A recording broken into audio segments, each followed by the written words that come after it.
"You may know Mars, Mr. Musk," Aleksei Radin said, his voice slicing through the silence like a bow across taut strings. "But do you know music?" A hush fell over the room, as though every lung had forgotten to exhale.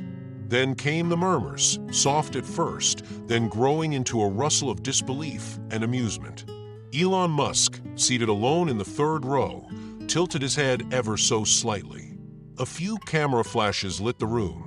Phones had already begun recording. With a half-smile that didn't quite reach his eyes, Aleksei stepped closer to the edge of the stage. "I challenge you," he continued, "to perform at the Verona International Music Festival, 6 weeks from tonight." The gasp that followed wasn't theatrical. It was genuine. No one expected this, not from Aleksei, and certainly not directed at Elon. Elon didn't answer. Not right away. He simply stared forward, his expression unreadable, except for one flicker in the corner of his mouth, something between irritation and intrigue. How did he get here? Just a few hours earlier, Elon had been in a boardroom at SpaceX, half listening to updates about ion propulsion calibrations while scanning his phone. His assistant, Haley, entered briskly.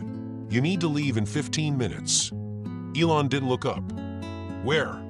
"The Sound for Tomorrow Gala. San Francisco. Music education. Remember? I said I might attend." "You RSVP'd. Black tie. They already put you on the donor list." She handed him a suit bag and added, "Just smile, nod, be seen. 30 minutes tops. It'll help the PR team breathe again."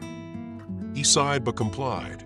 Public appearances weren't his favorite, especially ones rooted in ceremony and old-world elegance. But tonight, he didn't argue. He hadn't picked up his cello in decades, but there was a part of him, quiet, dusty, dormant, that still stirred when he heard the word music. By the time he stepped out of the car at Aurora Hall, the cameras were waiting. Inside, the atmosphere buzzed with champagne and money. Conversations dripped with cultural references and philanthropic boasts. Elon stood near the back, hands clasped loosely, making small talk with an arts donor whose name he already forgot. Then the lights dimmed. Then Aleksei appeared. Aleksei Radin was not just a cellist. He was a force. Born in St. Petersburg, trained in New York, hardened by global stages and critical expectations, he had become something of a myth, equal parts maestro and mystery. Tonight, he performed a solo piece of his own composition, filled with tension and tenderness. The final note hung in the air like mist before vanishing. He rose from his chair, bow in hand, and stepped to the microphone. His speech began politely, thanking donors, praising the importance of arts education, commending the children who would benefit from the evening's funds. And then the tone shifted. "There's a strange trend," he said, "of billionaires inserting themselves into the arts, not to learn, but to be admired, to borrow the beauty of something they didn't earn." The crowd grew still. He turned his head slightly. "Mr. Musk, are you with us tonight?" Cameras pivoted. Whispers bloomed. Elon remained motionless. Aleksei smiled thinly. "Have you ever created something that cannot be measured? Not launched, not scaled, not monetized, simply felt?" And then came the challenge. Direct, undeniable. By midnight, the clip had made its way around the internet.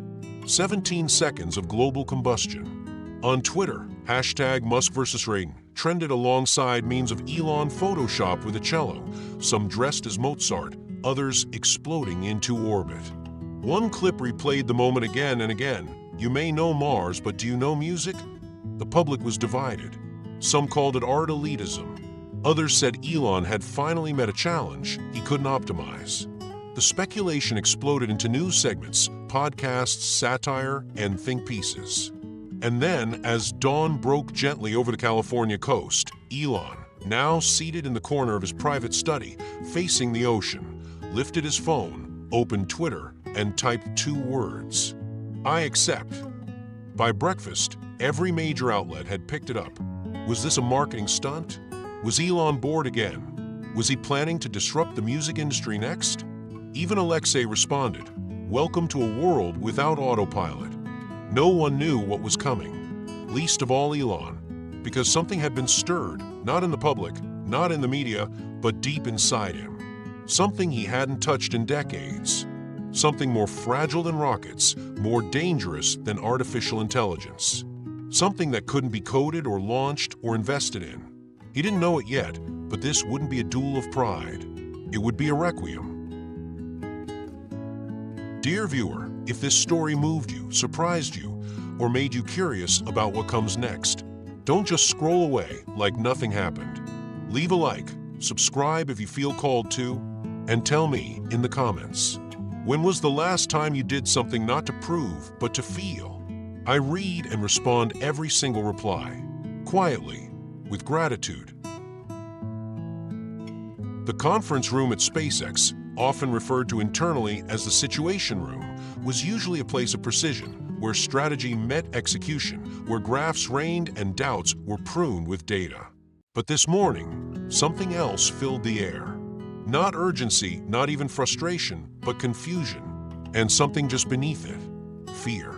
12 executives sat around the matte black oval table, their tablets glowing with analytics, revenue charts, mission projections. The silence stretched uncomfortably until Vanessa Kim, CFO, cleared her throat and broke it.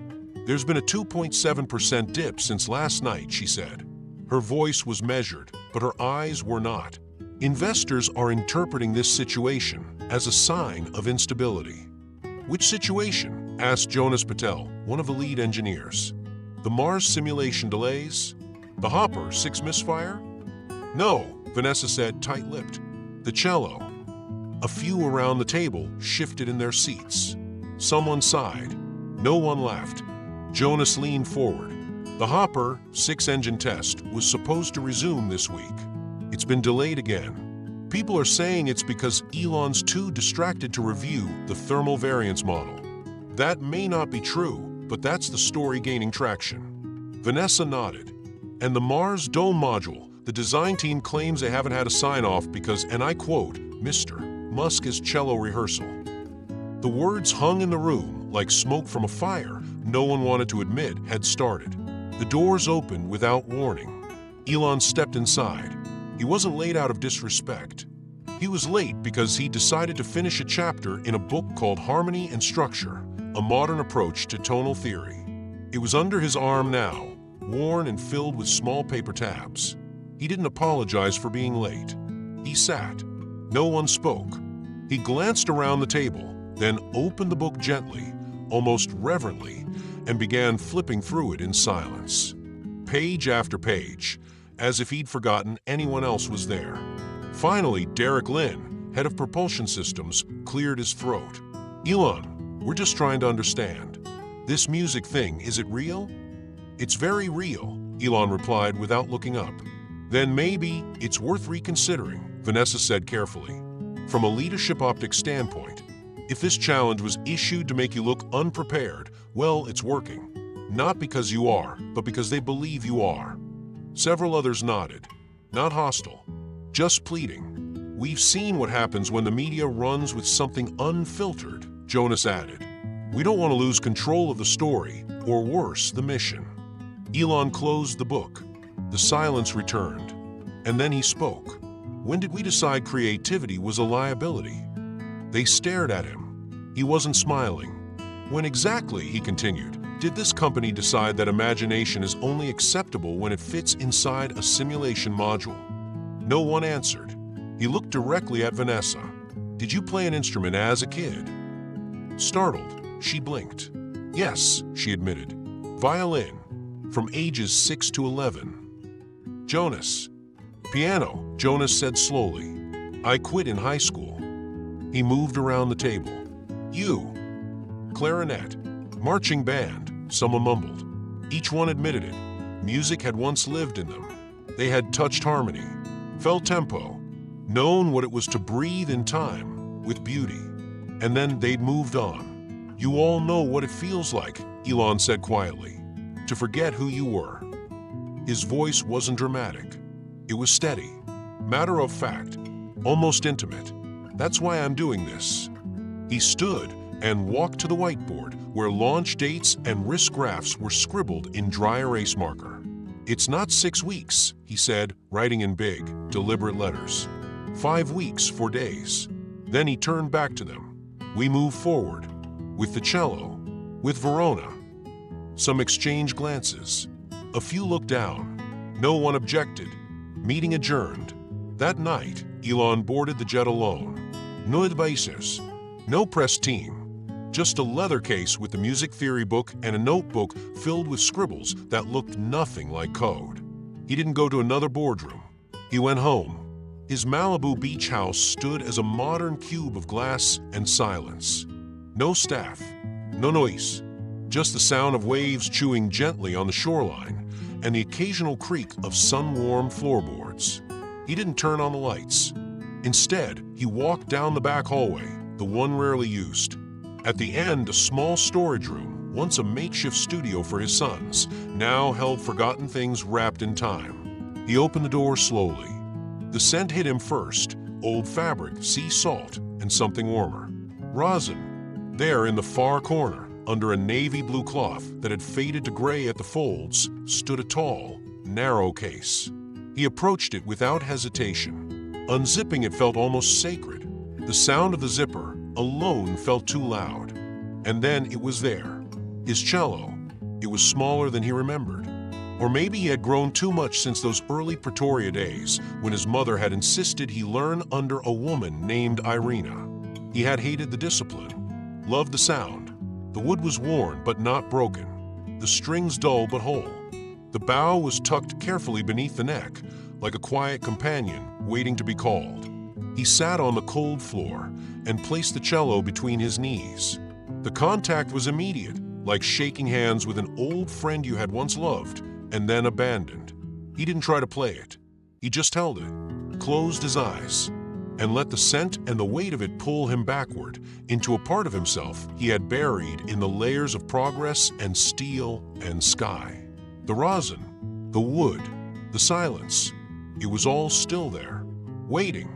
And this time, he wouldn't leave it behind. Elon hadn't thought about her in years, not consciously. But memories have their own rhythm. They don't follow logic or time. They wait in silence, and then one moment, one note, is enough to bring them rushing back. He was 8, maybe 9. A boy in Pretoria, South Africa, always too serious for his age, always watching the world like it was a machine waiting to be taken apart. His mother, desperate to soften his edges, enrolled him in music lessons. Not with just anyone, but with Irina Volkova. Even then, her name carried weight. She was a former Soviet concert cellist who had appeared in black and white photos in obscure music journals. In Pretoria, she was a mystery, a woman who arrived decades earlier under circumstances no one quite understood, and who taught out of a modest house with thick curtains and shelves lined with aging vinyls and Russian novels. Irina was unlike anyone Elon had ever met. She demanded silence before a lesson began. She struck her tuning fork like a priest ringing a bell. Her accent was sharp, her posture unyielding. But when she placed the bow to the strings, the sound that emerged was almost unbearable in its beauty.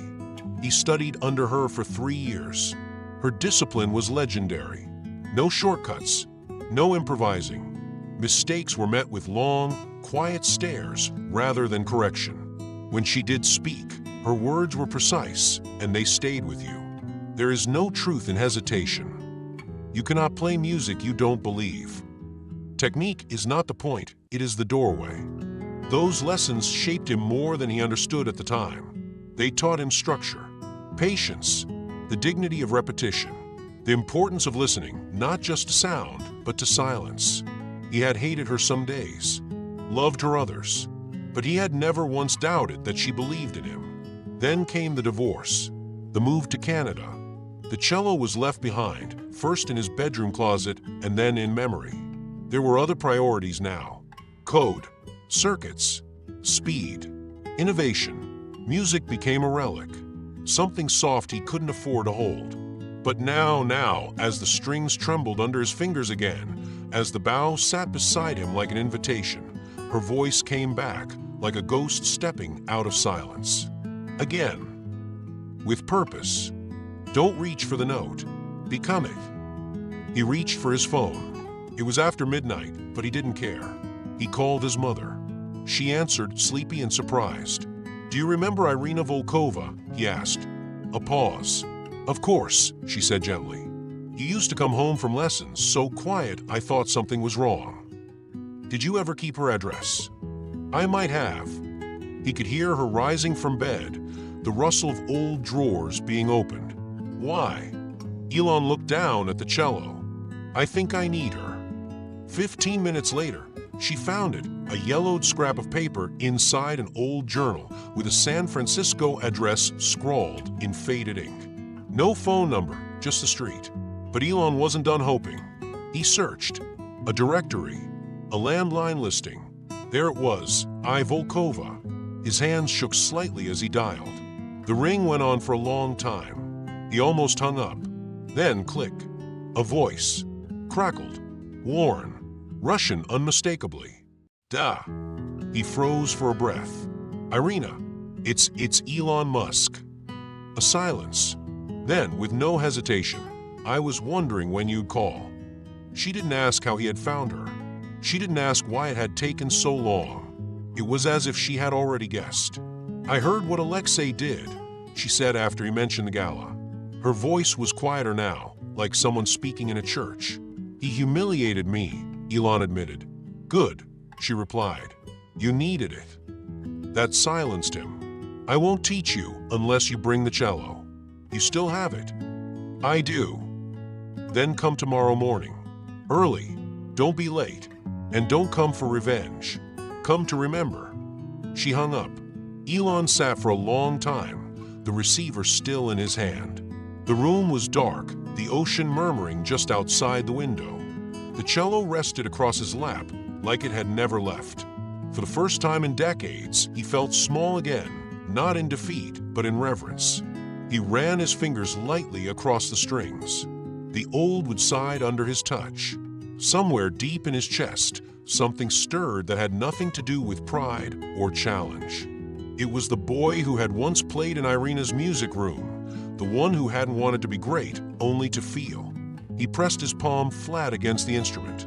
His heart pounded beneath it, steady and unshy. Tomorrow he would knock on her door. Tomorrow, the real work would begin.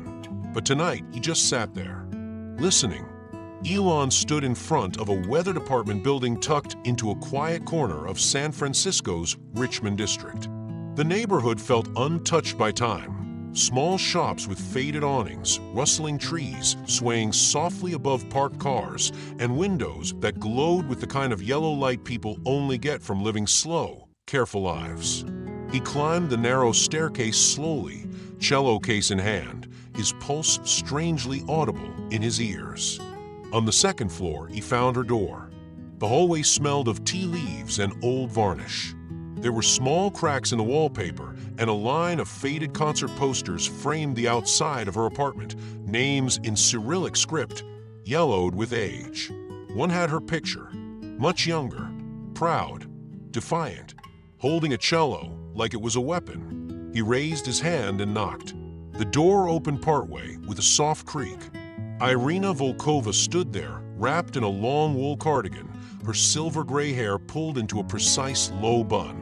Her face hadn't changed much since he last saw her, only sharpened. The cheekbones were still high, the jaw still strong, the eyes steel blue and startling, still far too perceptive. They studied him in a single blink. She did not smile. "Come," she said. She turned and walked back into the apartment. Elon followed, closing the door gently behind him. The room was small but humming with memory. Shelves lined every wall, crammed with sheet music, framed black and white photographs of musicians, some famous, others surely forgotten. Tiny figurines of ballerinas and composers, a dusty metronome ticking quietly from a side table. A cello rested by the fireplace, its bow propped carefully on a velvet cushion. The room smelled of wood polish, strong black tea, and something deeper. Something lived in. She pointed to a chair by the window and gestured for him to sit. He did. In silence, she moved to the kitchen, her steps slow but deliberate. Within minutes, she returned with 2 porcelain cups on a tray. The tea was dark, almost ink black. No sugar, no milk. She placed a cup before him, sat across from him in a stiff armchair, and leaned forward with her hands folded. She studied him for a long moment. Her expression was unreadable, but not unfeeling. "So," she said, her voice still rich with its Russian cadence, "you want to prove something." Elon stared down at the cup for a moment, then looked up.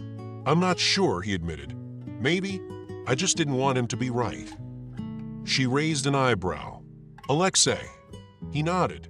Irina let out a faint breath through her nose. "Of course." She reached for the cello leaning against the wall and gently placed it on the floor between them. "Play something," she said. "Anything you remember." Elon hesitated. "Here." "Where else?" Her tone was dry but not cruel. He opened his own case slowly, reverently.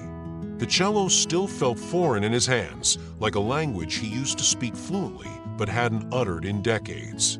He adjusted the end pin, set the bow across the strings, and closed his eyes for a moment. His fingers settled into a familiar shape. He began to play a prelude. Something simple, something safe. He didn't even think, just let his fingers move. The notes came out clean, the transitions smooth. It was accurate, precise. But when he looked up, Irina's face had not changed. She didn't interrupt. She let him finish. Let the final note fade into the room. Then she set down her tea.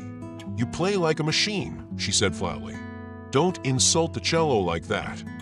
The words stung, but they rang true. Without asking, she rose and took the instrument from his hands. She sat, adjusted it on her knee, closed her eyes, and played the exact same passage. And it was like hearing it for the first time. Every note had shape and weight. Some hovered like questions. Others fell like tears. Her fingers moved with practiced grace, but her expression never changed. Serene, focused, utterly surrendered. The room filled with something unspeakable. Longing, loss, defiance, love. When she finished, she didn't speak. She simply placed the cello back on its cushion, and the room went still. Even the metronome had stopped. Elon sat motionless. Irina leaned forward again. Her voice was low, but unwavering. "Aleksei was my student once," she said. "My best. Until you." He blinked. "He never missed a note," she continued. "But you used to play like you were translating pain." Elon swallowed. "Used to." "Yes," she said. "Used to." He looked at her, trying to understand why she hadn't aged in his mind. Why she still had the power to undo him with 12 words and a single chord. "I left it behind," he whispered. "All of it." She nodded. "Because you thought you had to. The world told you that to build, you had to forget beauty. That to lead, you must abandon wonder." "And I believed it," he said almost to himself. Irina stood. She walked to the window and looked out at the gray sky folding over the city. "Bring it tomorrow," she said. "The cello." "No," she said. "Yourself. The one I taught, not the one they built." Elon didn't respond. He couldn't. She turned to him. "This is not about Aleksei," she said. "And it's not about proving anything. It's about remembering what still lives in your hands, and whether you're brave enough to let it speak again." She walked to the door and opened it. Elon stood. He picked up the case slowly. His legs felt heavier than when he came in. As he stepped into the hallway, Irina spoke one last time. "You have 5 weeks," she said. "But if you want to play from truth, you need to start now." The door closed softly behind him, and Elon stood in that quiet hallway, heartbeat loud, cello warm at his side, wondering if music was something he had once learned or something he had always been waiting to remember. The next time Elon returned to Irina's apartment, the air felt different, more focused, more final. Something in her posture had changed. She moved with purpose, not ceremony. She did not ask how he was or offer tea. Instead, she walked directly to a small shelf near her writing desk and pulled down a folder so worn its edges had curled like dried leaves. "This," she said, not quite looking at him, "is the only thing I've ever written that I didn't finish." Elon remained silent. She opened the folder, revealing a yellowed manuscript its pages frayed at the corners, the staff lines faded but legible. Notes filled each measure, deliberate, patient, and strange. It wasn't showy. There were no fireworks in its opening, no drama, just space, and silence, and ache. She handed him the pages. He took them gently, aware of how brittle they felt in his hands. "The winter's thaw," he read aloud. Irina sat down across from him, her steel blue eyes suddenly softer. "This piece was meant for someone who understands restraint," she said. "Someone who's willing to say something honest, even if it isn't perfect." Elon scanned the opening measures. The time signature was irregular. The melody wept without ever raising its voice. Beneath it all, a counter-rhythm pulsed like a second heartbeat, too faint to follow without leaning in. "It's complex," he said, "but not complicated." "Exactly," she replied. "Aleksei asked for it. I never gave it to him." He looked up. "Why?" "Because he wanted to be perfect," she said flatly. "This piece isn't for perfect people. It's for broken ones." That silence again. Deep, uncomfortable, necessary. "You'll play this," she said, "at the festival, if you're brave enough to feel." Elon nodded slowly. He wasn't sure what stirred in him just then, but it wasn't fear. "It's not about technique," she continued. "Anyone can play notes. This requires memory." He folded the pages carefully and returned them to her. "Come with me." She raised an eyebrow. "To Verona?" "No," he said. "To SpaceX. I need more than a few afternoons. I need you with me every night." She didn't answer right away. He leaned forward. "I'll clear 3 hours a night. I'll make a space. I'll provide the best cello I can find. Just teach me." Irina narrowed her eyes. "You'll cancel meetings?" "Yes. No interruptions from engineers." He almost smiled. "None. You'll show up on time. Always." She considered him, then exhaled sharply. "Fine, but I'm the only technician that matters now." 2 days later, a handcrafted cello from Cremona, Italy, arrived at the SpaceX campus, hand-delivered by a renowned luthier. The instrument had a dark amber body, its varnish gleaming under light like still water.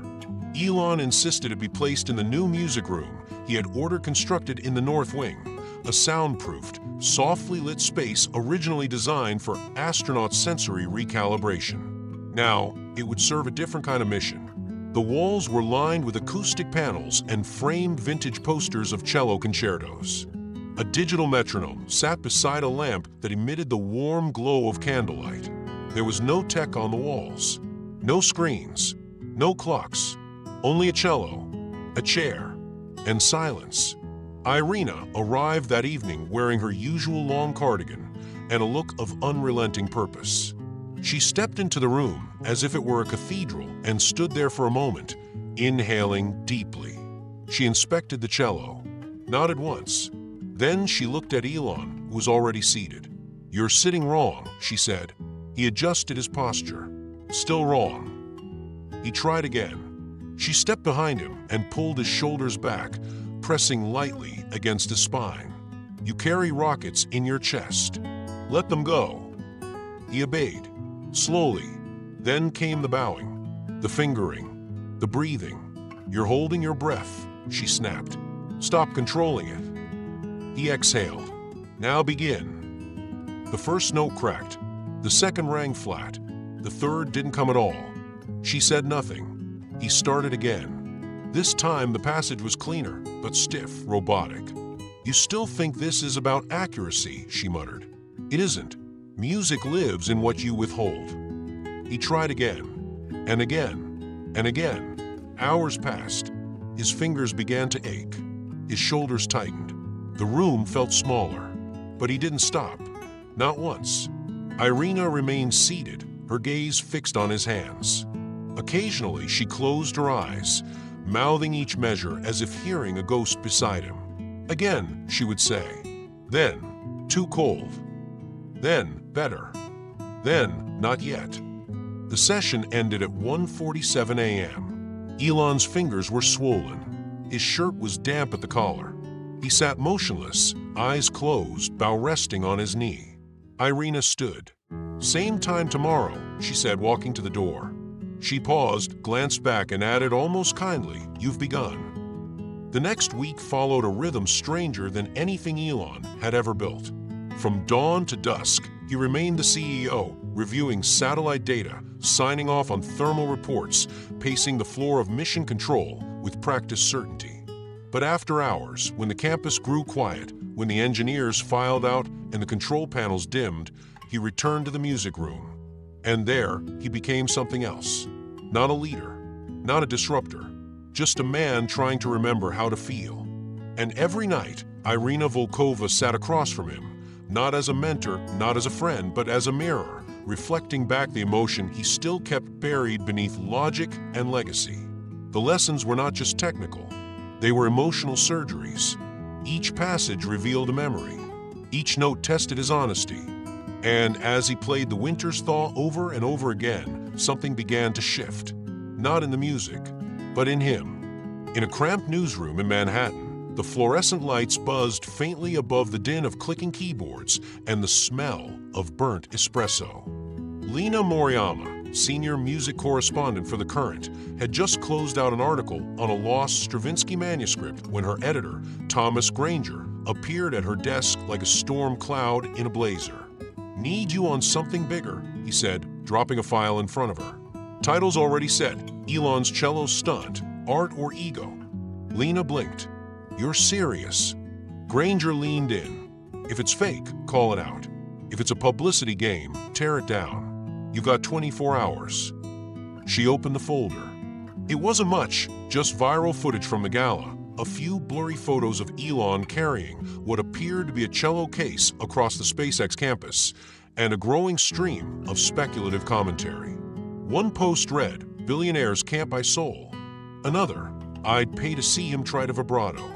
Lena had covered world-class violinists, child prodigies, symphonies on the verge of collapse, but never a story like this.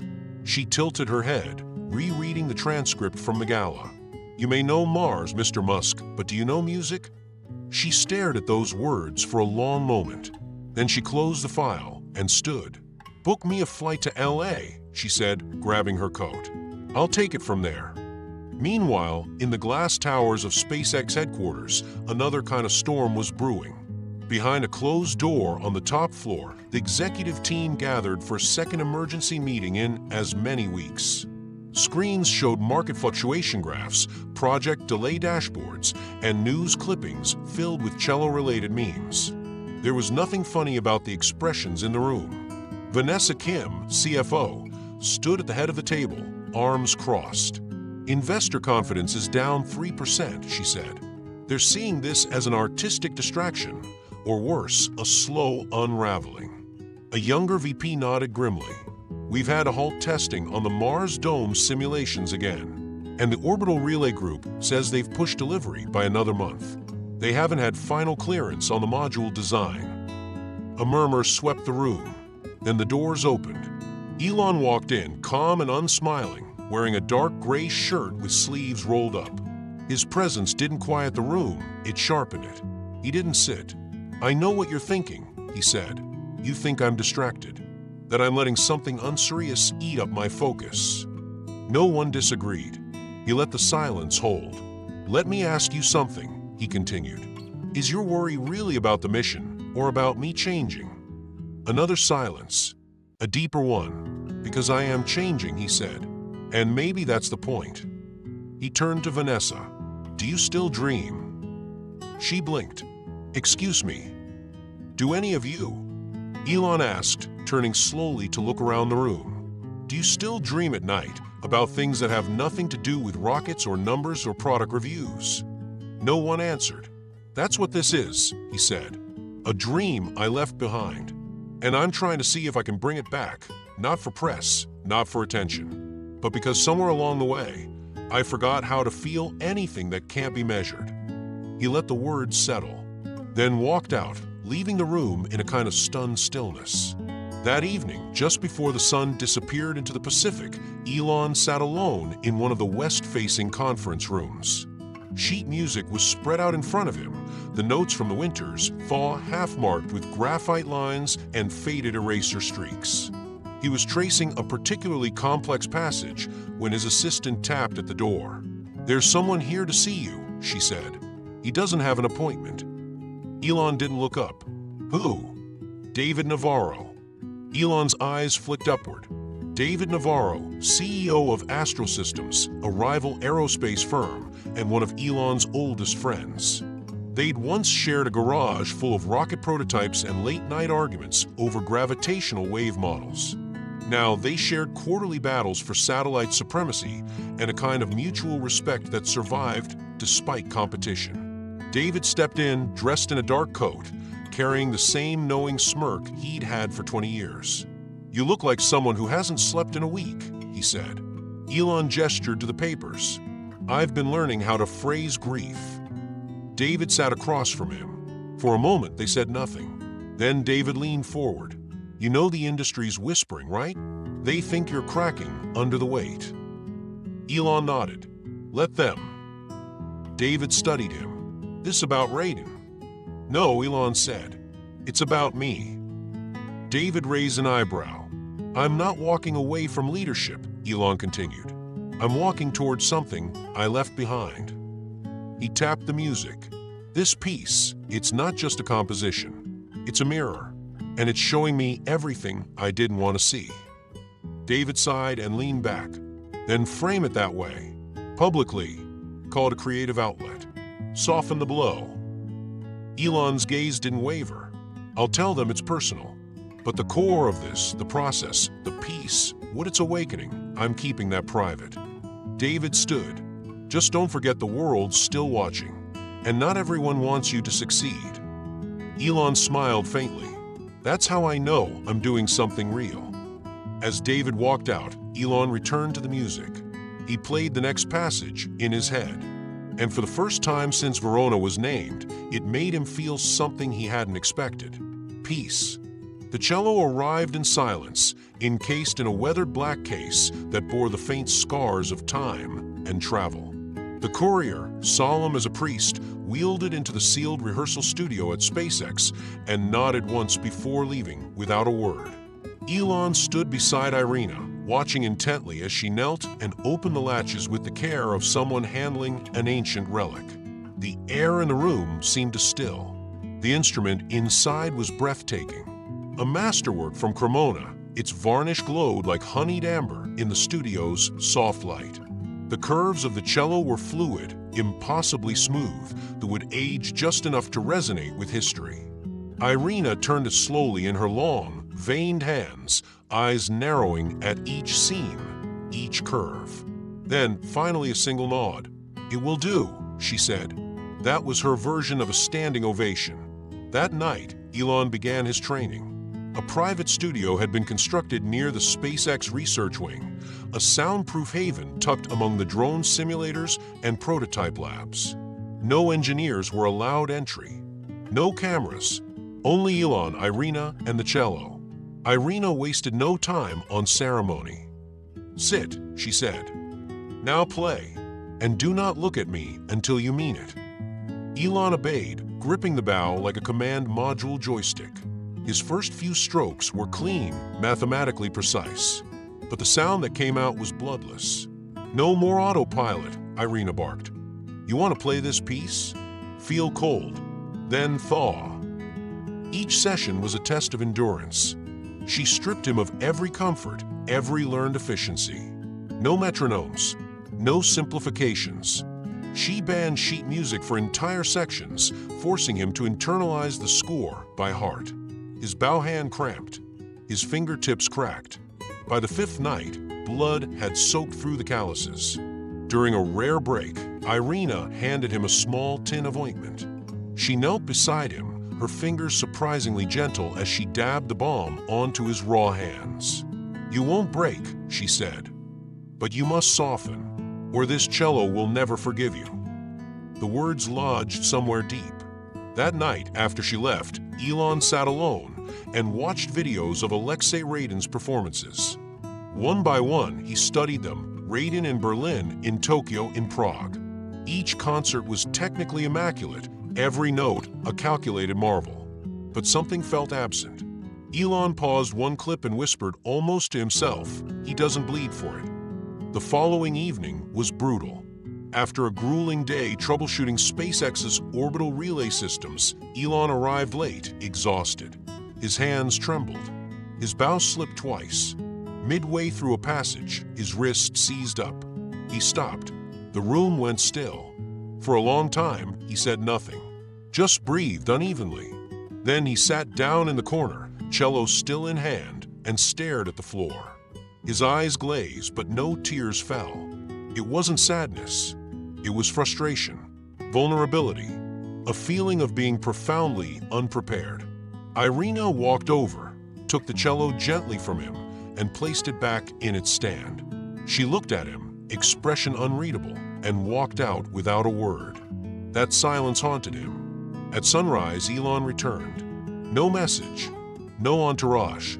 He sat down and began to play, not for her, not for anyone, just to hear it. Slowly, he worked through the first lines of The Winter's Thaw. His fingers faltered, his tone wavered, but the sound had changed. It was uncertain but alive. When Irina entered 20 minutes later, she said nothing at first. She sat in her chair, arms folded. Only after he finished the last note did she speak. "Now," she said, her voice lower, calmer. "You found the winter inside you. Let's see if you can melt it." From that moment, the rhythm of his life transformed. For the next 2 weeks, Elon carved out a sacred time each night, 3 uninterrupted hours. No assistants, no engineers, no press. He would retreat to the studio with Irina and the cello, and there, the world outside fell away. The SpaceX staff began to refer to it as the blackout window. Whispers ran through the corridors. Some believed he was testing new neural link frequencies. Others thought he was designing a classified propulsion algorithm. No one guessed he was chasing music. Each night, Irina demanded more. Not speed, not power, but space. Silence. Fragility. "Play me a breath, not a fact," she once said. And he did. Or tried. His fingers, still scarred, learned to yield instead of press. His bow stopped slicing and began gliding. His eyes, once fixed on technical mastery, now closed at certain phrases, listening inward. In the quiet between 2 long notes, he discovered something he hadn't felt in decades: peace. Not success, not conquest, peace. And so the turning point did not arrive in applause or headlines. It arrived alone, quietly, like snow melting into water. It arrived when Elon stopped trying to win and began trying to feel. And for the first time, Irina didn't interrupt. She just listened. And when he finished, she simply nodded. Then very softly she said, "Now we begin." At precisely 9 a.m., Lena Moriyama presented her press credentials at SpaceX headquarters, requesting an interview with Elon Musk.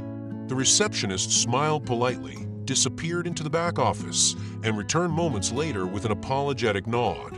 "Mr. Musk is unavailable for comment at this time," she said. Lena thanked her and walked out, but she didn't get far. She had not come across the country to be turned away by a receptionist. By midnight, Lena was back, her long coat replaced by a plain gray uniform, hair tucked under a cap, and ID badge cleverly forged to mimic the temporary cleaning staff. She entered through the South Maintenance in trance, heart pounding, but eyes focused. Her intuition had never failed her before, and tonight, it whispered that something extraordinary was happening behind these walls. By 1:30 a.m., she found herself in the North Wing, a newer, quieter part of the complex. As she walked the dimly lit hallway, she suddenly froze. A single note rose through the silence, then another. The sound was not perfect, but was powerful, a cello weeping, stretching through darkness, longing for light. Lena followed it like a thread. Through a narrow vertical window set into a studio door, she saw them. Elon Musk seated with a cello between his knees, his fingers moving delicately across the strings. His posture was rigid but intent. Beside him sat an elderly woman, upright and still, her eyes locked on him with the unrelenting gaze of a master. Her silver hair was drawn into a tight bun, her hands clasped like a conductor waiting for breath. Lena stared in disbelief, not at the image of Elon playing, but at his expression. There was no bravado, no ironic smirk, just vulnerability. He wasn't performing for an audience. He was searching. Before she could process more, a hand landed firmly on her shoulder. Security. In the lobby, Lena expected to be escorted out, possibly blacklisted. But then Elon entered, still in his rehearsal clothes, fingers red and bandaged. He looked at her, not with anger, but curiosity. "You're the reporter," he said simply. "I wasn't trying to write a hit piece," Lena replied quietly. He studied her. Then, to everyone's surprise, he gestured for the guards to step back. "Stay," he said. "You want the story. You get all of it, but only if you agree to one condition. Nothing goes public until after the festival." Lena hesitated, but the music was still echoing in her chest. Agreed. From that night on, she became a silent witness. She observed Elon arriving at the studio every night after long days of executive meetings and launch simulations. She took notes as Irina corrected his hand position, chastised his stiffness, and occasionally praised him when emotion broke through technique. The transformation was slow but visible. He no longer aimed for applause. He played as if searching for something lost. A week into her observation, disaster struck. During a late-night SpaceX booster test, Elon insisted on personally inspecting a suspicious reading from the sensor core. In a miscalculated move, the support frame shifted and seared his right hand against a hot strut. Lena watched from the far end of the hangar as he bit down on a towel while medics treated him. Blisters formed across his palm and knuckles. The attending doctor told him to suspend all instrument work for at least 2 weeks. That night, Elon sat silently in the studio, his cello untouched. Irina arrived late, saw the bandages, and said nothing for a long moment. Then she moved her chair beside his. "I will play the right," she said. "You will play the left." At first, Elon resisted. "That defeats the point." Irina raised a brow. The point was never to prove you could play with 2 hands. The point was to feel. Let the injury teach you. And so, for the next week, their lessons turned into duets. Irina's right hand danced over the upper strings, while Elon's left managed the lower harmonics. It was strange, halting, and deeply intimate. Through this asymmetry, Elon learned something new. The vulnerability he had once feared now gave the music its edge. Each note required trust, in her timing, in his restraint, in the shared breath between them. Lena wrote none of this yet, but she knew what she had now wasn't a story about ego or spectacle. It was about the fracture of a man and the way music seeped into the cracks. By the end of the second week, the bandages came off. Elon returned to solo playing, but his style had changed. It was no longer about control. It was about release. And each night, behind the soundproofed walls of SpaceX, the cello sang of something unexpected, healing. With only 3 weeks remaining until the Verona International Music Festival, the tempo of Elon's life shifted from the propulsion of rockets to the tempo of bow strokes. At Irina's urging and insistence, she moved into his Palo Alto home, her few belongings arriving in 2 worn leather suitcases and a hardened black cello case that had seen more borders than most people cross in a lifetime. From the moment she entered, the atmosphere changed. Gone were the hums of automated assistants and clinks of coffee cups. In their place, there was music, demanding, unfinished, sacred. The mornings no longer began with email summaries or engineering briefings. They began with long tones and scales that lingered in the stairwells. Irina's voice echoed down the halls with commands and critiques, her presence impossible to ignore. Elon adapted, or rather, submitted. His daily schedule, once curated to the minute, became something else entirely. Breakfast was accompanied by arpeggios. Breathing drills happened between conference calls. During propulsion update meetings, his left hand would sometimes twitch on its own, mimicking bow patterns over the edge of the table. His SpaceX executives noticed, some with curiosity, others with concern, but no one dared interrupt the rhythm Elon had chosen. His right hand, still tender from the recent burn, required careful reintroduction to the instrument. Irina saw it not as a hindrance, but a gift. "You will learn phrasing from pain," she told him. "The best musicians do." So Elon played with restraint, with reverence, every note treated as if it might be the last. His left hand danced while his right hovered cautiously, aching yet awakening. One evening, as they practiced a particularly delicate passage from A Winter's Thaw, Irina leaned close.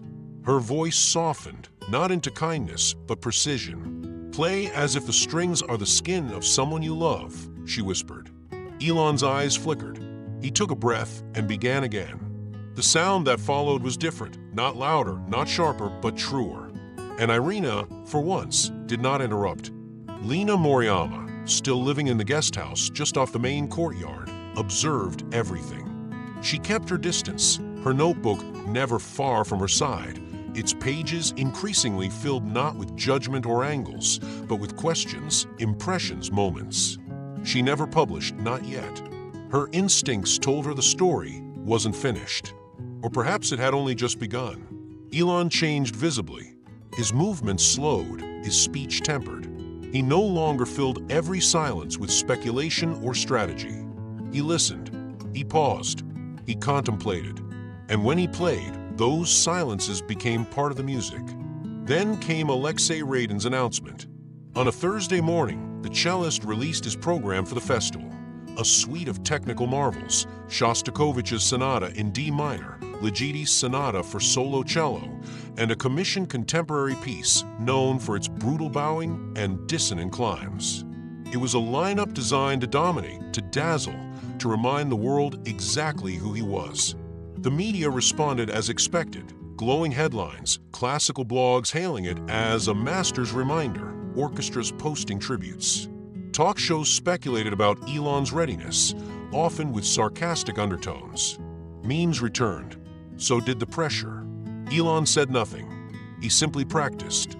He didn't comment online. He didn't counter the program or attempt to explain himself. Instead, he returned to The Winter's Thaw.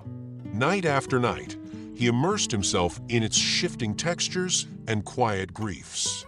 He practiced until his body ached and the skin on his fingertips hardened again. He played not for applause, but for the resonance it stirred within him. As his right hand began to heal, he reintroduced it slowly, timidly at first, then with growing courage.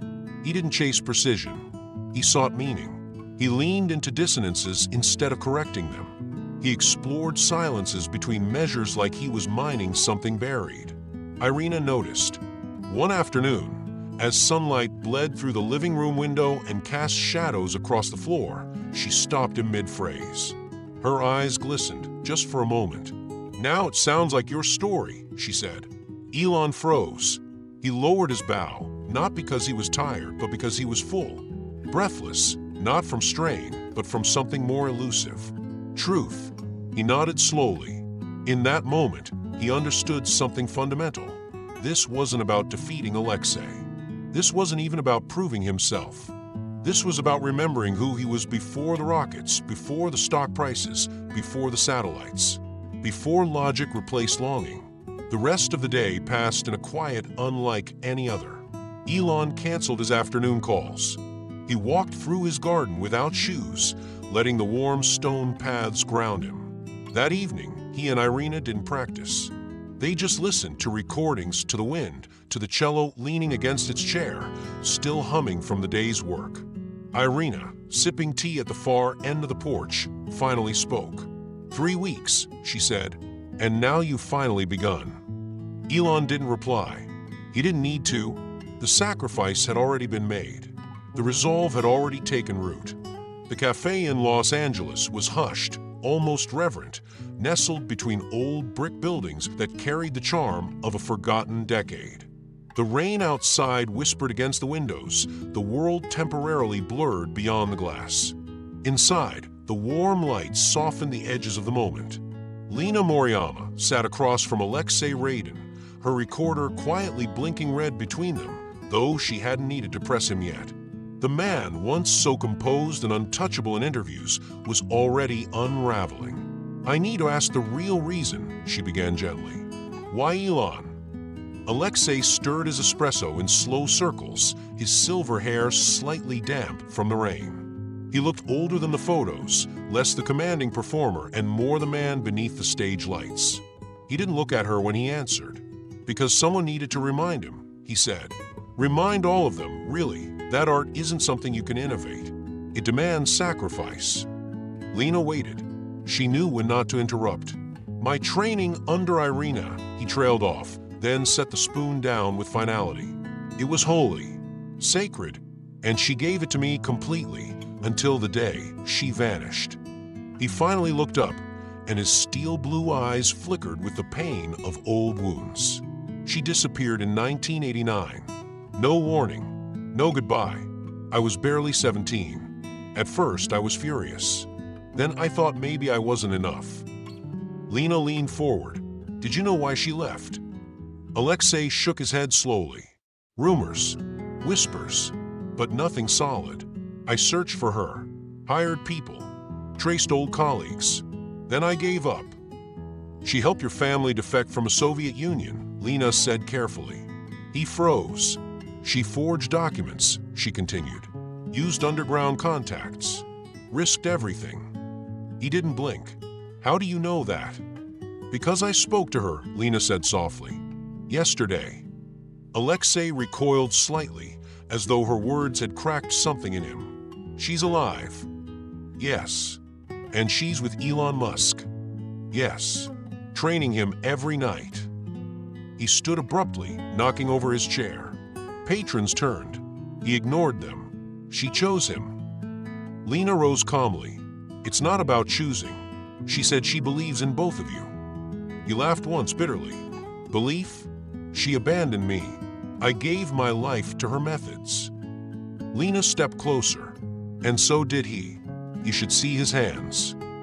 That silenced him. He stared past her again, but this time not through the window, through time. "She taught us both something," Lena said. "But maybe now you both have something to teach her in return." He didn't respond. He only picked up his chair, set it right, and left without another word. Back in Palo Alto, dusk fell slowly over the hills. Irina's modest guest room was lit only by a small brass lamp. She sat in a wooden rocking chair by the window, her fingers absent-mindedly tracing invisible patterns on her lap. Elon stood in the doorway, watching her for a moment before he spoke. "He knows." She didn't turn around. "He deserves to," she said, "but not just the surface." Elon entered the room and knelt beside her chair. The light caught the sharp planes of his face, softened by the humility he'd grown into over these last few weeks. "I told him what you did for his family," he said. "He didn't know." Irina's fingers paused. "No one was supposed to know. It wasn't about glory." "Why didn't you tell me?" he asked. "Because I didn't want you to see me as a martyr. I wanted to be your teacher, not your ghost." Elon's voice dropped. "You were both." She finally looked at him. Her steel blue eyes were glassy now, the light of the lamp flickering across tears she refused to let fall. "I forged the papers myself. I called in every favor from Vienna to Leningrad. I knew what it would cost." She leaned back. The room smelled of old wood and lavender. 2 years in prison. Silence for nearly a decade. "When I came out, I didn't know who I was. Then your mother walked into that music school in Pretoria. Said, 'My son needs to learn discipline, but don't crush him.' A faint smile ghosted her lips. So I tried not to. But then we moved," Elon said, his voice low. "And you disappeared. I didn't have the strength to begin again. I told myself it was better if I became a memory. Maybe you'd forget the rest." "I never did," he said. A long pause hung between them. Finally, Elon asked, "Does this change anything?" Irina reached for his hand. Her fingers were cold but steady. "No," she said. "Not one note." That night, the cello room was unusually silent. No bowing, no scales, just breath and memory. Lena stood in the hallway, watching from behind a half-open door. She didn't write anything down. She just listened as Elon sat beside Irina on the floor, the cello between them, untouched. And for the first time, the silence said more than the music ever could. In the days that followed, training resumed, but something had shifted. Irina's instructions softened. Elon's playing deepened. There was no longer the frantic urgency to master technique. Now there was devotion. At one rehearsal, Irina stopped mid-phrase. "You're not playing it for me anymore," she said. Elon looked up. "No, I'm playing it for him." She smiled faintly. "Good." Somewhere in Los Angeles, Aleksei Radin sat alone in his studio, listening to an old recording of Irina playing The Winter's Thaw, a piece he had never heard until now. And as the music unfolded, he realized something that unsettled him more than anything. He wasn't the only one who had been left behind. He had simply stopped listening.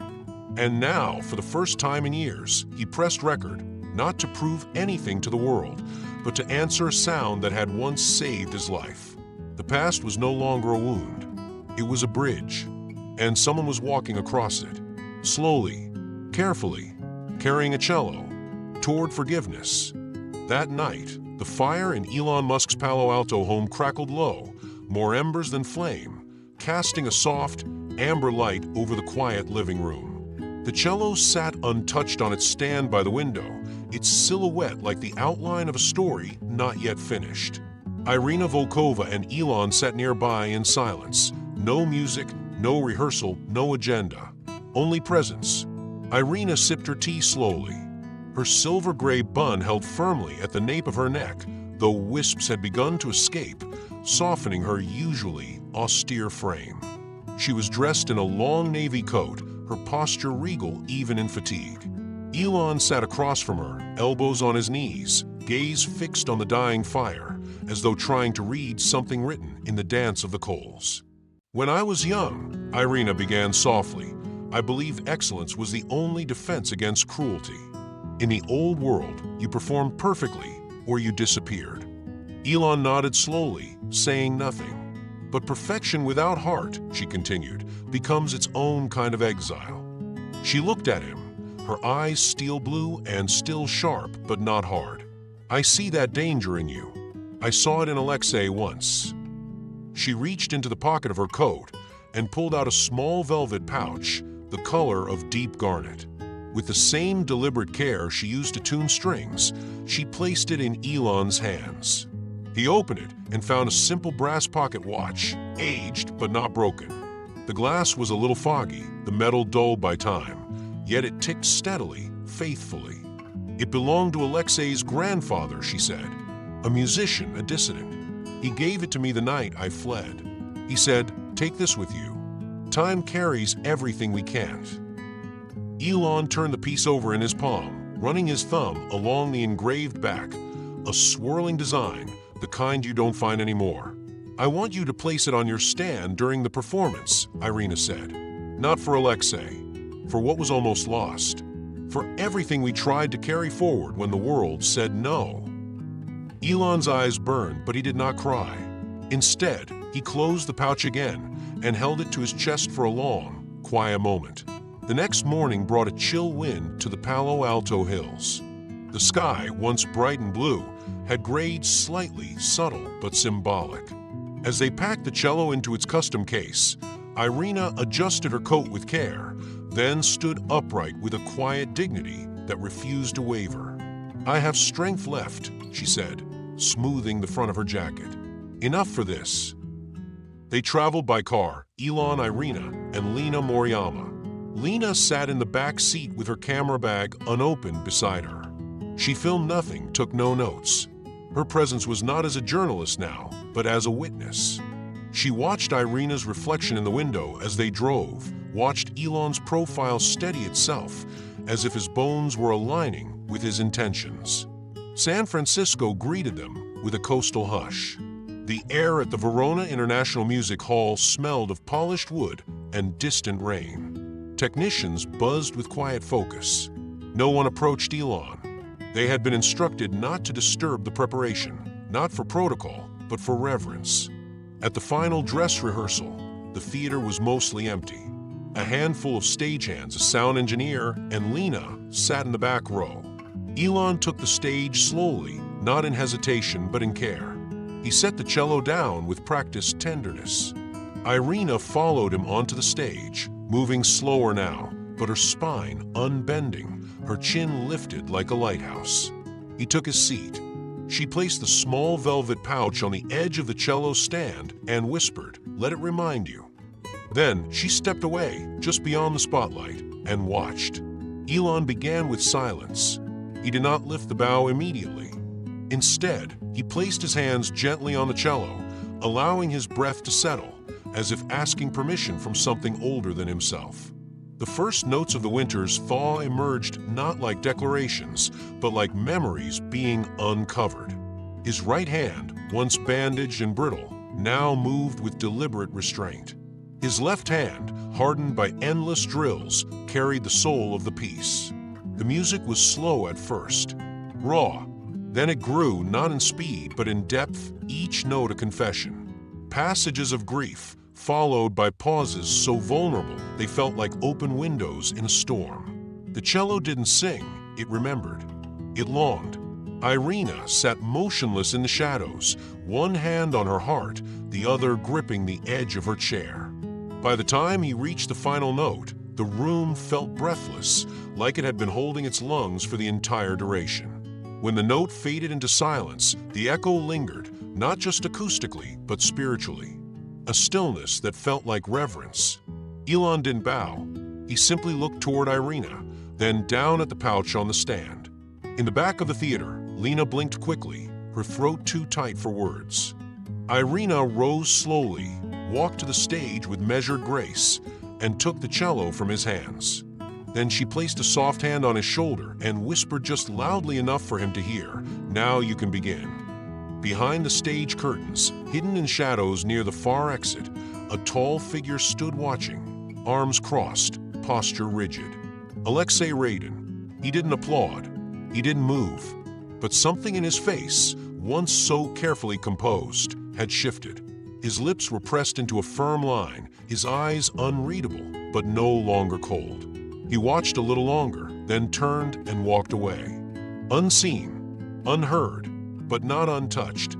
The Verona Festival opened under vaulted ceilings and glittering chandeliers in the historic Herschel Music Hall, an old-world venue that once echoed with the genius of Rostropovich and Casals. Tonight, it held its breath for something different. Rows of red velvet seats were filled with a mix of music critics, tech billionaires, scientists, and fans who came out of sheer curiosity. Many held printed programs that read, "Finale Performance, The Winter's Thaw," unpublished work by Irina Volkova. But what captured everyone's attention wasn't the piece, it was the man about to play it. Backstage, Elon stood beside Irina, quiet, composed. He wasn't wearing a tuxedo or a tailored suit, just a black linen shirt and dark slacks. Simplicity deliberate. On the cello stand, next to the music, gleamed a small, antique pocket watch. Its ticking was soft but steady, a heartbeat from another era. It was the only ornament on stage besides the instrument itself. The performance lineup had Elon placed second. First, however, was Aleksei Radin, legend, maestro, force of nature. He took the stage with effortless poise, his expression unreadable, his silver-gray hair catching light like frost. Dressed in deep navy with a crisp white shirt and polished leather shoes, he looked every bit the modern heir to old European grandeur. When he sat and cradled his cello, there was a moment of stillness before sound burst forth. He played Ligeti's sonata for solo cello with devastating precision. His fingers danced with the sharp clarity of someone who had made the instrument an extension of himself. The audience was transfixed. No breath was wasted, no note out of place. Yet there was something clinical about it, beautiful, yes, but distant, like admiring a snow-covered mountain through bulletproof glass. When the final note echoed into silence, the room erupted in applause. Critics scribbled with furious admiration. Some in the crowd glanced at the program and exchanged knowing looks, good luck following that. Backstage, Elon closed his eyes. Irina touched his shoulder gently. "Don't try to outplay him," she murmured. Just tell the truth." Elon stepped into the light. It wasn't applause that greeted him, it was silence. Suspicion, anticipation laced with skepticism. He adjusted his chair, took a breath, then placed the pocket watch gently on the stand. The first notes of the winter's thaw emerged like fog over frozen ground, trembling, imperfect. His left hand faltered slightly in the opening measure. A murmur passed through the front row, but then the bow slowed. The notes leaned into one another, like memories finding shape. He wasn't playing with the perfection of Aleksei. But something else happened, something rarer. Each phrase bled with emotion, the ache of something long buried, the fragile hope of its return. There were missed beats, moments of slight imbalance. But the soul behind the music was undeniable. Elon's brow furrowed as he played. His breathing matched the rhythms of the piece, like someone climbing out of winter's long shadow. Irina watched from the wings, one hand pressed to her chest. Tears welled in her eyes as the music took its turn into the darker middle section, a place of loss and longing. She had written this part after her exile, after Aleksei's family fled, after she chose silence for decades. Lena stood backstage too, not with a camera, but with a notepad she hadn't touched in minutes. Her eyes were locked on Elon, watching not a CEO, but a man disarmed, opened, laid bare by melody. As the piece reached its final passage, Elon closed his eyes. The bow moved more slowly now, more deliberately. One note lingered almost too long. Another brushed against the edge of dissonance. Then came the final note, not triumphant, but surrendered. And then nothing. 10 full seconds passed. Then came the first clap, tentative, unsure. Another followed. Then the flood. Thunderous applause, rising and rising, as if the crowd had been holding its voice until they were certain it was okay to feel. Elon stood, bowed once, and walked off stage. He didn't look back. He didn't smile. He carried the cello as one carries a memory. Waiting for him backstage was Aleksei, arms crossed. He said nothing at first. His steel blue eyes studied Elon's face like a map he hadn't seen in years. Finally, he spoke, voice quiet. "You found something I lost." Elon said nothing. He was still catching his breath. Irina approached slowly, one hand on Aleksei's shoulder, the other on Elon's. She looked at each of them in turn. Then, in a voice barely more than a whisper, she said, "Now play it together." Aleksei blinked. Elon looked up. Irina stepped back. The hall was nearly empty now, but a few musicians remained near the shadows, some organizers, a few critics too, stunned to leave. The cello was still warm, the pocket watch still ticking. Aleksei turned toward the stage. "What part do you want?" he asked. Elon looked down. "I'll follow." They took their places again, side by side. Irina lowered herself into a front row seat, breath trembling, but eyes dry now. Together, they began again, not for the audience, not for critics, not even for each other, but for what music could recover that time tried to erase. The backstage corridor hummed with a stunned silence. Moments ago, the final applause for Elon Musk's solo had rattled the very beams of the historic Herschel Music Hall. But the audience wasn't leaving. Instead, a chant began to rise, not raucous, but reverent, rhythmic, urgent. "Encore, encore, encore." A stagehand burst through the velvet curtain, eyes wide. "They're not leaving," he said breathlessly. "They want more. They're demanding more." Irina Volkova stood between Elon and Aleksei, her hands clasped behind her back. The silver of her bun caught the dressing room lights like a halo. She didn't look surprised.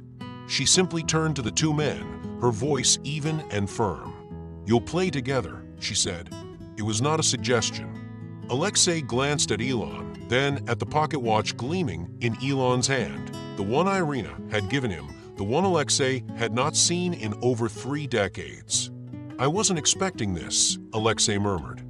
Elon, still breathing shallowly from the intensity of his solo, lifted his gaze and replied, "Then let's not do what's expected. Let's write something now. Together." They moved into a small rehearsal room just off the stage where an old upright piano stood beneath a dusty spotlight. The door closed softly behind them, and for a long moment neither spoke. Elon sat at the piano, his fingers hovering over the keys. Aleksei set down his cello case and opened it, his movements slow, deliberate. They began sketching ideas, Elon suggesting progressions in quiet, tentative chords while Aleksei echoed with fragments of melody. Their collaboration wasn't seamless. Aleksei's instinct was to sharpen each note, Elon's was to let it linger. But where there was tension, there was also listening. A nod here, a raised eyebrow there. They shaped something new in 30 minutes, a two-cello arrangement of the winter's thaw, raw and unrehearsed. Irina had followed them quietly. She didn't interrupt. She sat on a bench by the wall, eyes closed, her breathing deep and slow, like someone whispering a silent benediction. Backstage, the crew gave them a 5-minute call. The lights dimmed again in the hall. Lena Moriyama, her camera resting idle in her lap, watched through the side curtains. She wasn't filming. She was bearing witness. When Elon and Aleksei stepped out side by side, the audience rose as one. Not clapping, just rising, expectant, reverent. Even the critics in the back rows seemed to still their pens. The two cellists took their seats, angled toward one another. No words, no announcements, just the sound of bows tightening, breath being drawn, fingers finding familiar places. And then the duet began. Aleksei led with the opening phrases, firm, centered, confident. His sound was polished, his timing impeccable, every note placed like a bead on thread. Elon entered after 4 measures. His bow moved more slowly, cautiously. His tone wasn't perfect, but it trembled with something else, vulnerability, yearning, the quiet ache of someone not trying to impress, but to reach. Together, they formed a musical dialogue. Aleksei's lines provided structure, Elon's color. The dynamic shifted passage by passage, sometimes clashing, sometimes embracing, always learning. Halfway through, Elon missed a transition. His fingers slipped. A slight dissonance rang out, but Aleksei didn't falter. Instead, he paused just for a beat and then adjusted his own rhythm, allowing Elon to catch up. It wasn't choreography, it was empathy. By the time they reached the final section, they had created something no score could have predicted. A moment of real-time forgiveness. A joining. The last note hung in the hall like breath before snowfall. The bows rose in unison and then fell gently onto silent strings. The audience didn't move, not for 5 seconds, then 10, and then it erupted, thunderous, not for celebrity, not for novelty, but for something fragile and rare, courage, surrender, reconciliation. Irina stood just behind the curtain, one hand pressed to her chest. Tears traced the contours of her face, but she didn't wipe them. She let them fall. Let them be seen. They understand now, she whispered. Lena stood beside her, her voice soft. They didn't come for perfection. They came for truth. As the two men exited the stage, they didn't speak right away. Aleksei's jaw worked slightly, and Elon looked down at his hands, one healed, one still calloused. He opened his palm, revealing the pocket watch. Aleksei reached forward and closed Elon's fingers gently around it. Keep it, he said. You earned it back. Outside, the night had deepened. Stars glittered faintly above the city. The audience spilled out onto the plaza, hushed, almost reverent. Some stood in clusters, whispering. Others walked alone, cradling something invisible in their arms.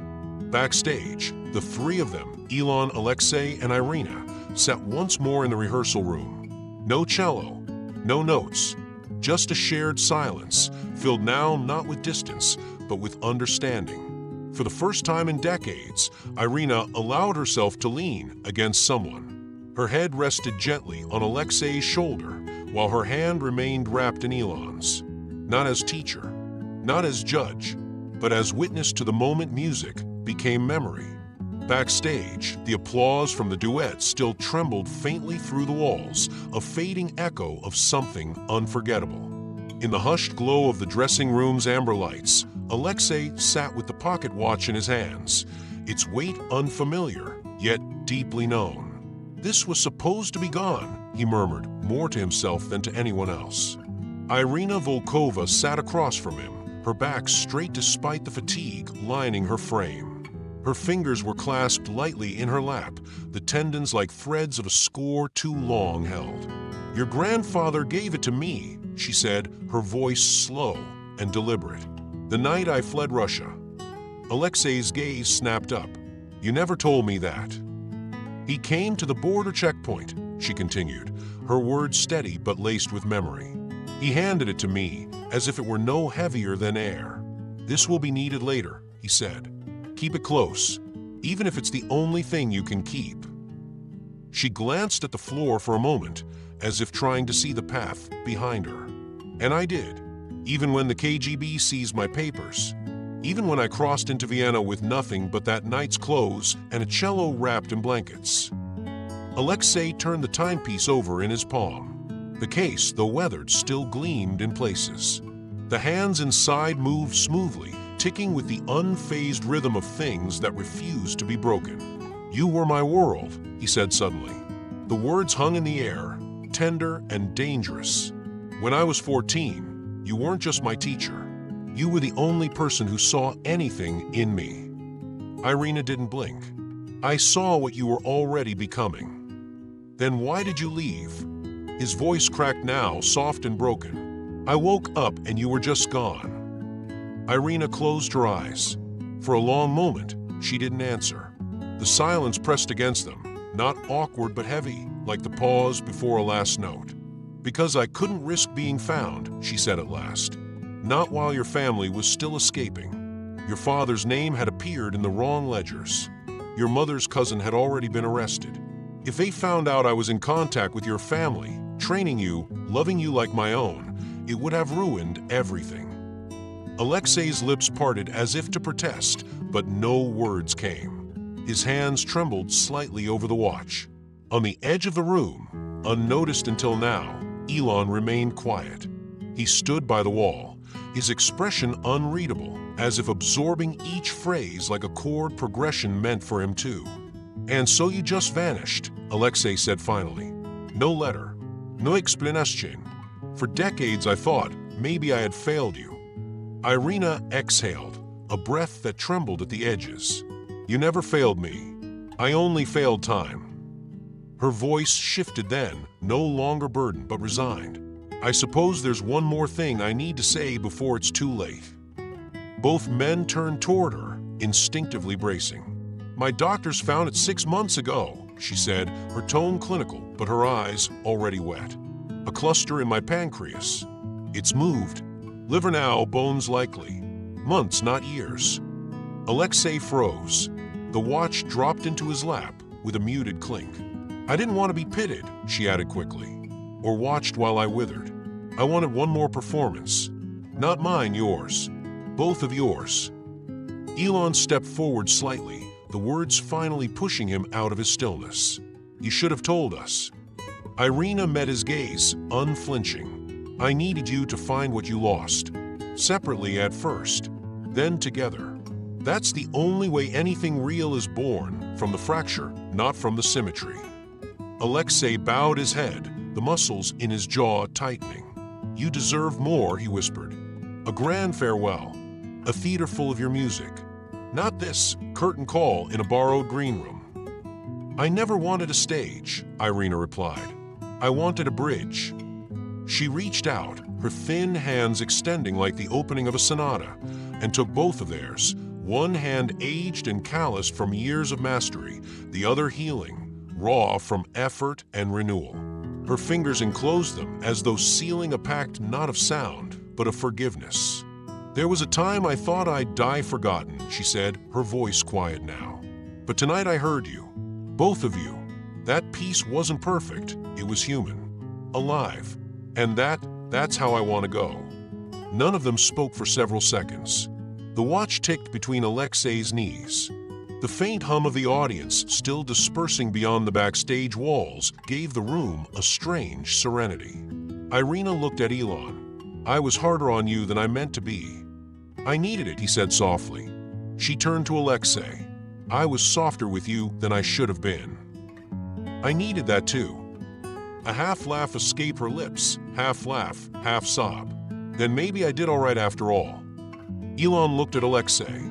"When she asked us to play together, I thought it was about healing, about music, but now I think it was about her." Aleksei nodded. "A requiem for the living." They sat there a while longer, unmoving, unpressured. The stage crew didn't disturb them. Lena, camera slung over her shoulder, hovered just outside the room and didn't take a single frame. Some things she knew were never meant to be filmed, only felt.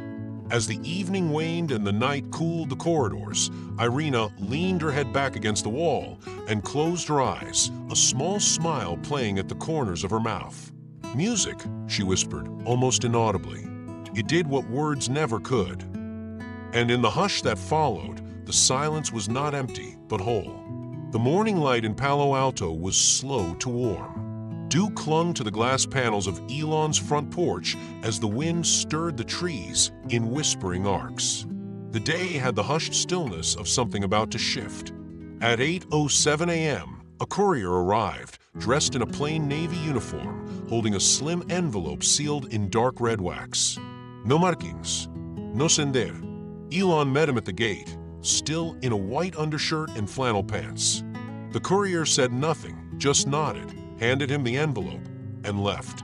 Inside, at the long walnut kitchen table, Elon sat down and broke the wax. The scent of aged paper wafted up, dry and unmistakable. Inside was a single sheet of thick stationery, folded crisply. At the top, for when the silence feels too loud. The letter was handwritten, unmistakably Irina's, her strokes strong, deliberate, as if every letter still performed.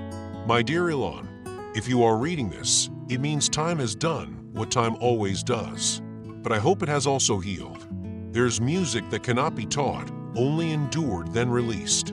Enclosed is something I never dared to share until I knew you could listen without fear. It is called Finale. You'll know when the time is right. Play it for me, not for them. And if you find someone willing to finish what I could not, then perhaps memory has done its work. Love, Irina." Elon's hands trembled as he reached for the second sheet, a musical manuscript, yellowed at the edges, written in fountain ink.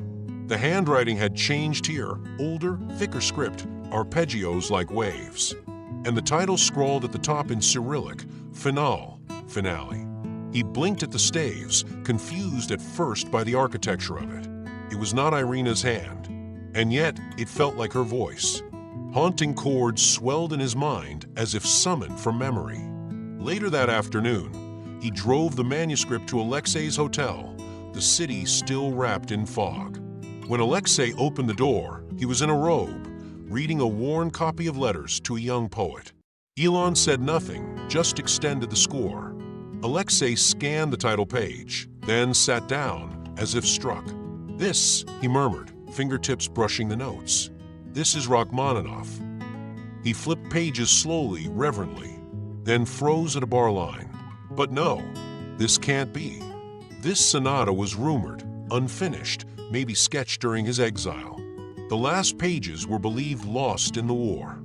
He read deeper, eyes wide. Irina preserved it. "She never told me," Elon said. "She wouldn't," Aleksei whispered. "Not until it was ready." But the final page of the manuscript was absent. In its place was a handwritten note, to be completed by those who remember.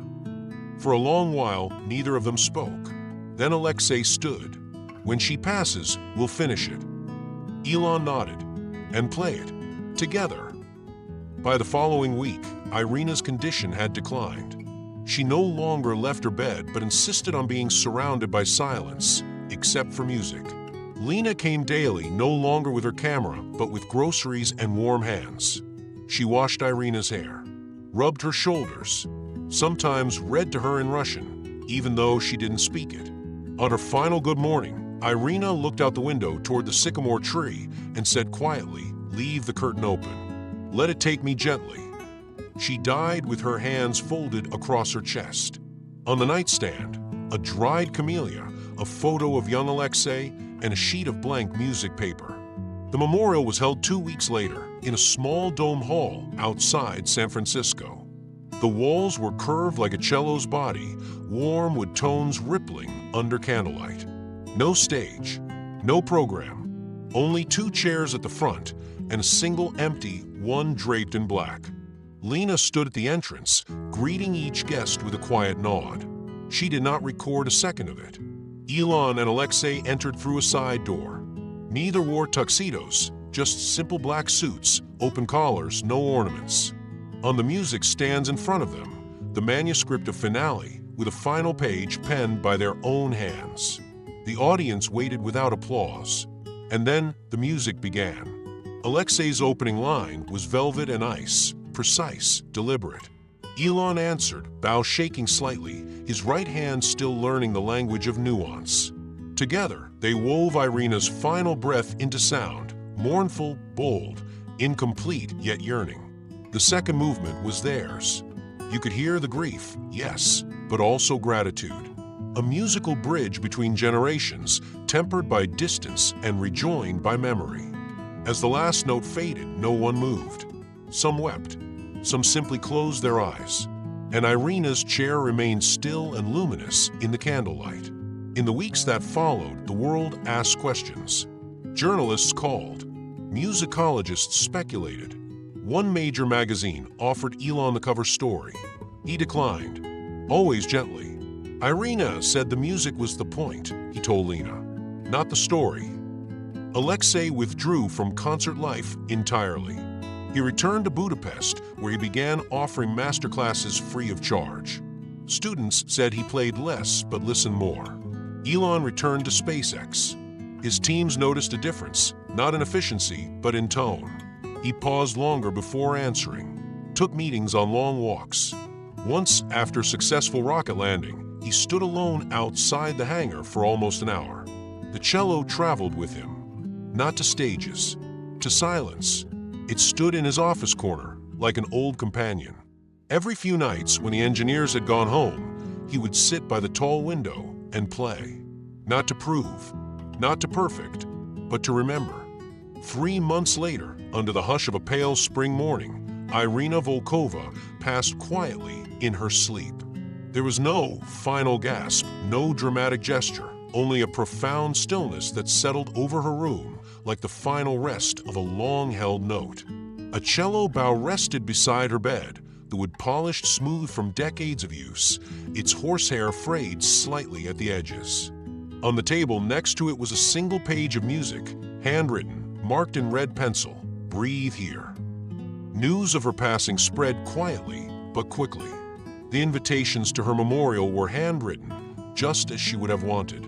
There was no press release, no fanfare. Only names she remembered, only those who remembered her. The Aurora Hall had never hosted so quiet a gathering, though it was filled to capacity. Former students arrived from as far as Prague, St. Petersburg, and Montreal. Some brought worn copies of her annotations, others brought nothing but memory. Many had not spoken to each other in years, but today they sat side by side in reverent silence, waiting. Elon Musk and Aleksei Radin arrived together. There was no entourage, no pretense. Elon wore a simple black suit, his tie barely straight. Aleksei, too, had traded his customary elegance for something muted, understated, a charcoal gray jacket, no pocket square. In their hands they carried the manuscript Irina had left them, Finale. The stage was bare as she had requested.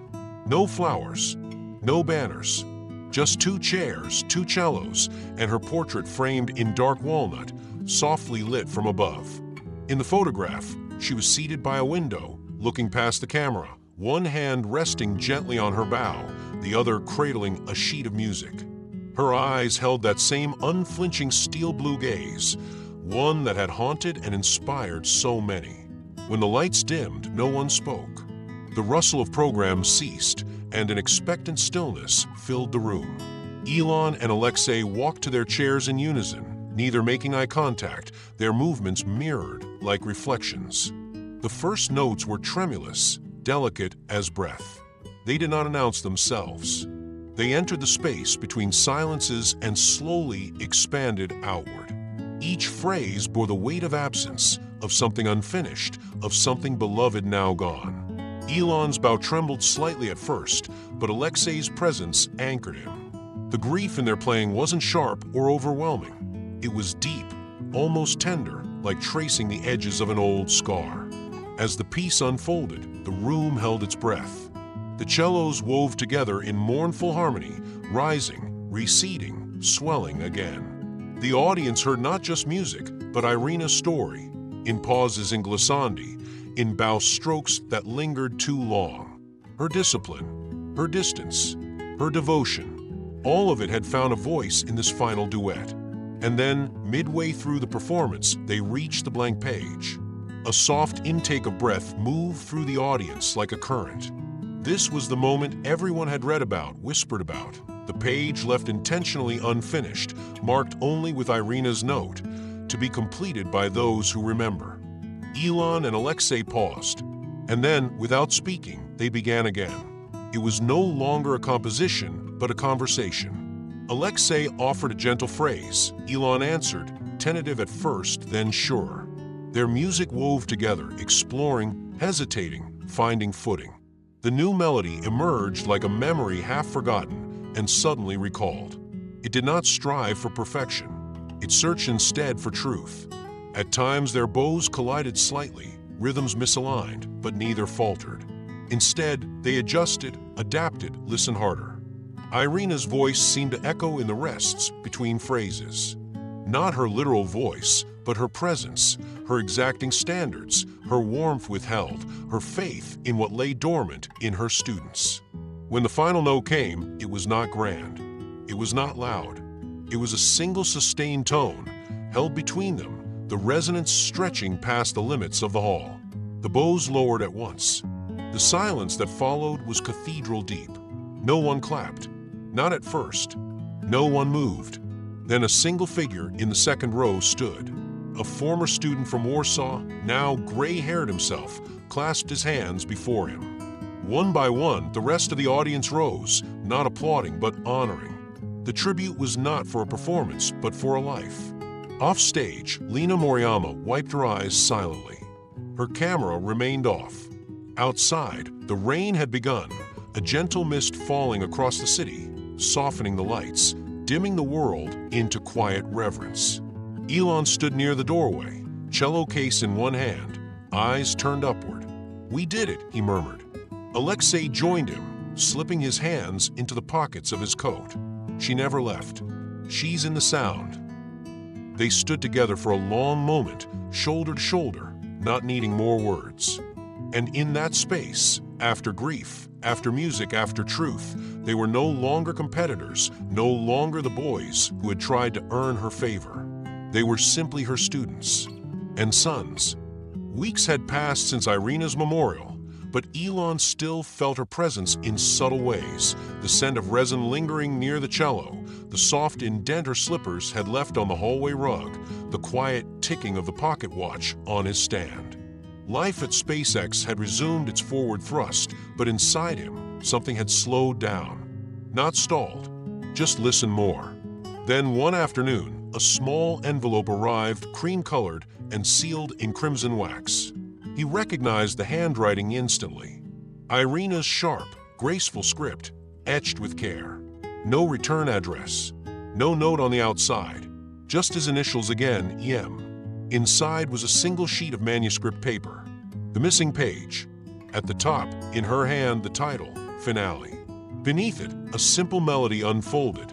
Nothing flashy, nothing grand. Sparse intervals, gentle arcs. It looked almost like a lullaby. But Elon knew better. Each note was placed with surgical precision, each rest loaded with what she hadn't said aloud. At the bottom of the page, Irina had signed her name. Underneath it, "You'll know when it's time. Play it for me, not for them." He sat in the music room as the sun dipped below the Palo Alto hills, bathing the room in amber light. No cameras, no press, no Lena. Just him, the cello, and the final piece she had hidden until now. The bow trembled slightly in his hand, not from nerves but reverence. He began to play. It was soft. It was slow. And unlike anything else in the suite, it didn't build, it unraveled, as if peeling back layers of sound until only breath remained. He played it once, then again. By the third time, he was no longer reading. He was remembering. When he finished, he didn't close the cello case with sadness. He closed it like one closes a diary, carefully, gratefully. 2 days later, Lena's article was released. The Winter's Thaw, a lesson in legacy. It wasn't a viral expose. It wasn't about Elon Musk's cello experiment or Aleksei Radin's return to collaboration. It was about Irina, about how memory outlives applause. The story didn't trend on celebrity sites, but it spread anyway, quietly, like a melody carried on the wind. Conservatories wrote in, asking for Irina's notes, her marginalia, her teaching methods. Students uploaded videos of themselves playing The Winter's Thaw, each interpreting it slightly differently.